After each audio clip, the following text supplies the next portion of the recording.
So as Simon Sinek always says, you need to start with why. Now we're a number of videos into the YouTube channel now, but so I guess I'm probably not really starting with why, I'm catching up with why. But I want to catch you up on why I'm building a business in the first place, and two, why I'm recording the process. There's a lot of reasons why I'm starting a business. In fact, I just recorded like a 10-minute video that I waffled on throughout about the journey of how I got here. And I'll happily share that if you really want to hear the story in the background. But what I wanted to try and get across, and why I'm re-recording this now, is the reason I want to build a business. And I think there's a few factors to this. The first thing is that there is a big problem that I want to solve, which is the fact that I believe the experience of starting and growing a company is broken. SMEs represent 99% of the economy and 99% of the jobs market, yet the majority of businesses fail. And I can't affect luck, really, or timing, or public markets, but there are a lot of reasons businesses fail that shouldn't exist. There are a lot of things that people could understand and be taught about before they ever happen to stop businesses failing, first and foremost. And I think that's important because people grow up with dreams and goals, and then they go and start them, and they're left in this wilderness wandering all alone whilst everybody else is getting support in certain cities or sectors. And I'm not okay with that. I've waited for somebody to come along and try and fix that, somebody with more resources than me, and no one has. So, I've waited long enough, and no one's doing it, so I'm going to take that challenge on myself. And that's my personal why. It's an emotional why. And there are probably deeper reasons to that. Who knows, maybe at some point I'll have a live stream therapy session with somebody digging deeper about possibly the things that I didn't have when I was growing up, and why I now feel a massive responsibility to open the doors to others that are coming through who come from a similar background to me. Now, I'm not from an incredibly poor or impoverished background,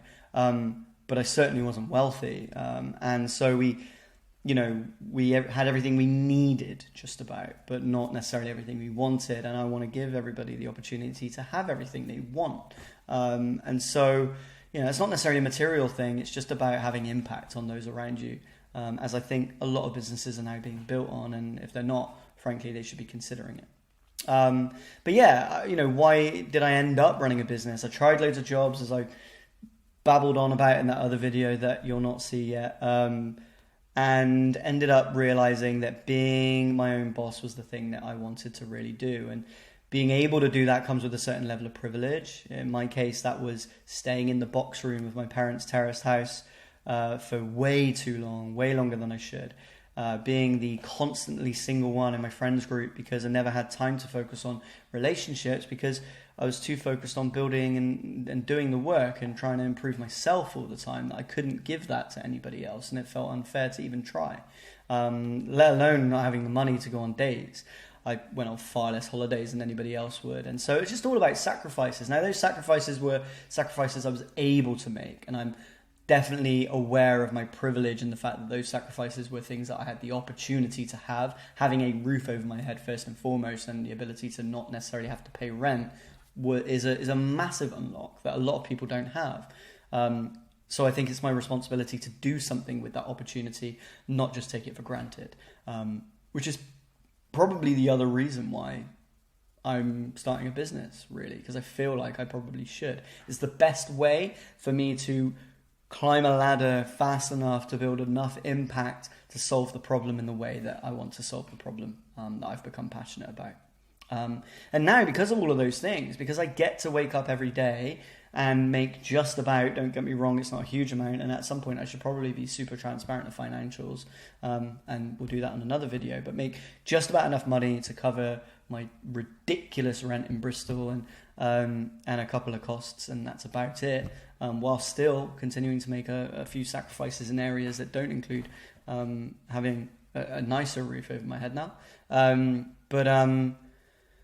But yeah, that's where we're at. And so because we've got that situation going on, then I get to call it my vocation. It's not necessarily a job anymore. I wake up every day and I feel incredibly lucky to do what I can do. And just the ability to be able to record this video at 9:30 in the evening on a relatively nice camera is something that I do not take for granted.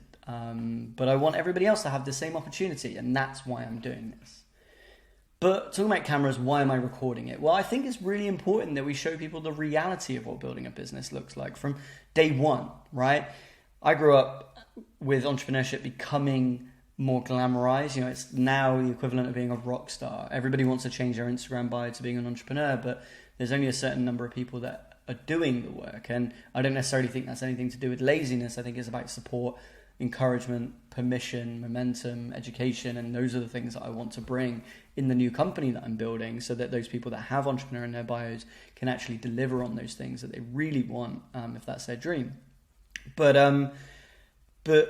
you know, I grew up with The Apprentice and Dragon's Den, and obviously now we have Shark Tank, the American version, and those aren't great representations of what entrepreneurship really looks like. At the very least, it's a representation of the investment process. And that's only a small subset of building a business. The Apprentice is about entrepreneurial employees, not necessarily business owners themselves. And we all can tell, I'm sure, that they select those candidates based on their quirks and potential inabilities or weaknesses. I'm sure they all have strengths to deliver on tasks so that there's an entertainment value. And so it's not a fair representation. Now, actually, I've tried to do vlogs and stuff about building a business before in the most consistent, transparent way, but realized that that just ended up being time-lapse videos of me sending emails all day, because that is mostly what building a business is about. It's just administrative work to get the real work done. And if you run a business that's mostly focused online, then it is just going to be a video of you doing this the whole time. So it's about finding that happy medium. I don't want to just show you the good days and the bad days, because that's still glamorizing it. It's glamorizing the lows and the highs. And that's what a lot of people call building in public now. Is just, okay, I'm not just going to show you the good stuff, I'm going to show you the bad stuff too, but that's still entertainment value.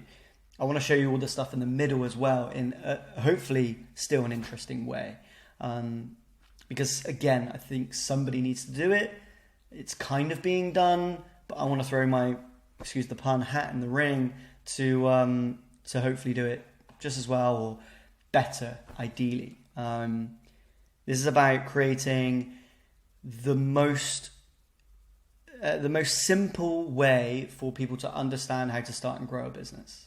That's, if I'm boiling it down, the reason why I'm recording the content and the reason why I'm building a business. And that's the thing that's incredibly important to me. At a deeper level, it's about enabling people to have the opportunity to build the thing that they want to see in the world.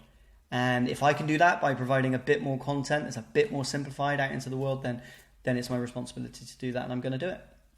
And of course, if things go well, hopefully they do, then I'll be able to look back at videos like this and go, wow, that guy was talking a lot of crap. How cringe is that? You know, why the hell was he wearing a cap? I don't know what I'm going to be thinking in 2, 5, 10, 20 years' time. But, you know, we've got photographs of our grandparents in the attic now, and that's the memories I have of them. I know my granddad was a teacher, but I don't have any exposure to what that looked like or felt like. Whereas, you know, looking back, people might be able to watch this video, family, siblings, who knows, maybe kids one day, and be able to see this and go, wow, granddad was talking a lot of crap back then. So yeah, who knows? There's many reasons why. I guess this is summing up the video here, but there are many reasons why I'm doing this. But hopefully that gives you a little bit of an idea. Hopefully I've not bored you to tears. It's definitely more entertaining than the one I just filmed that you definitely don't want to see. But for now, I'm going to leave you guys to it. I will see you in the next one. But that'll be at least a week from now because I'm going on holiday. Thanks for tuning in. Don't forget to like and subscribe because it really does help the channel. I never thought I'd be that guy. I'm realizing how less awkward I am becoming about saying those words, which means I'm joining the YouTube cult really quickly. Yeah, comment below if you've got any topics you'd like to see me discuss about my business or business in general or what's happening in the world of business potentially. And I will spin up a video on it very, very quickly. Thanks again for watching, and I will see you guys in the next one.